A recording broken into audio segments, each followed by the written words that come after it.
Thom Hartmann here on the best of the rest of labor and economic news. You need to know this. As a member of our nation's highest court, Justice Antonin Scalia was a champion of so-called conservative values. With his passing, however, the justice's absence has led to liberal groups declaring victory in a number of cases. Since his death in February, cases about the EPA, Texas abortion restriction, and class action lawsuits have all gone differently than they probably would have if Justice Scalia was still on the bench. And last week, his absence was a major factor in the court's split decision on public sector unions. Back in January, Justice Scalia made clear his views on so-called fair share fees.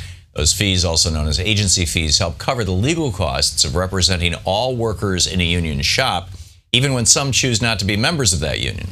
Current law requires unions to negotiate on behalf of everyone in a workplace, and the agency fees, which are less than regular dues, make sure that the non-union workers aren't getting a free ride. However, Scalia appeared to side with the argument that those fees represent forced political speech because they subsidize collective bargaining. Back in January, during oral arguments, he said, quote, "The problem is that everything that is bargained for with government is within the political sphere almost by definition," end quote. But thanks to his passing, the Supreme Court just issued a split 4-4 decision, which means the lower court ruling, which protected the unions, stays in place for the time being. This case will likely wind up before the court in the future, but for now, our public unions have the power to fight another day. And if the U.S. Senate stops refusing to do their job, President Obama could appoint a new justice who is not opposed to our vital labor unions. In the meantime, let's celebrate these small victories from our nation's highest divided court and continue to push the Senate to consider Obama's nominee. California workers are getting a raise. According to a recent post over at commondreams.org, that state has reached a deal to raise their minimum wage to $15 an hour. In an effort to avoid an expensive fight over ballot initiatives in November, state lawmakers reached a deal with labor groups to increase the minimum wage gradually to $15 an hour by 2023. Although that deal has already been approved by the state legislature, voters will still have a chance to vote on a minimum wage hike at the polls in November. And the measure before voters would require the increase at least 2 years sooner. As polls show that the measure has widespread support among voters, it appears that it's a matter of when, not if, workers in California will finally be able to earn a living wage. Last week at a press conference in Sacramento, Governor Jerry Brown said, quote, "It's a matter of economic justice and it just makes sense," end quote. And he's exactly right. No one who works full-time should live in poverty. It's time to enact a living wage nationwide. West Virginia lawmakers think poor people should be treated like criminals. Last week, Governor Earl Ray Tomblin signed into law a measure that will require some welfare recipients to submit to drug tests or lose their benefits. That new law goes into effect in June, and it will force caseworkers to play judge and jury and decide which of their applicants have a reasonable suspicion of drug use. Despite numerous states enacting similar proposals and proving that poor people don't have a bunch of extra money to spend on drugs, West Virginia wants to get in on the action.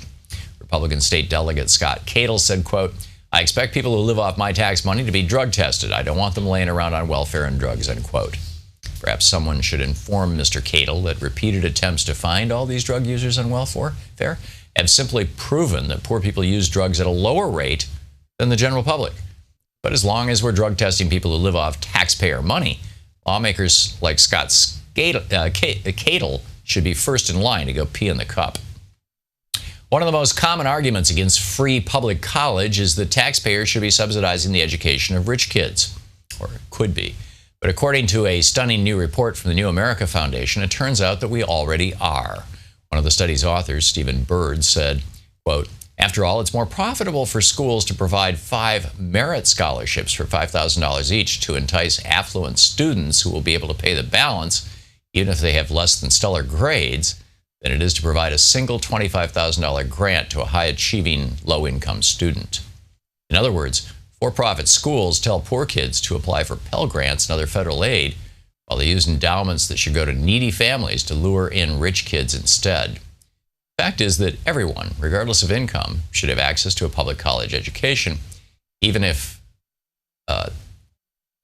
that means that our nation continues to subsidize the education of wealthy children.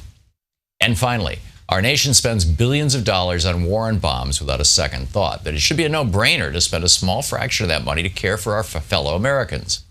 That may be why Democratic Congresswoman Maxine Waters wants to spend $13 billion to put an end to homelessness in our country once and for all.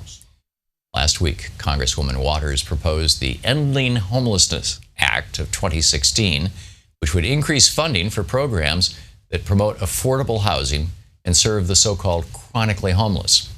Currently, we spend about $4 billion a year on these programs, and we spend a whole lot more on policing and locking up poor people simply for not having a home.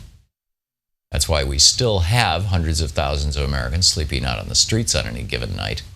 $13 billion is a drop in the bucket of our national budget and a small price to pay to make sure that every American has a place they can call home. FDR called this a right. We need to, too. That's the way it is for the week of April 4th, 2016. I'm Thom Hartmann on Economic and Labor News.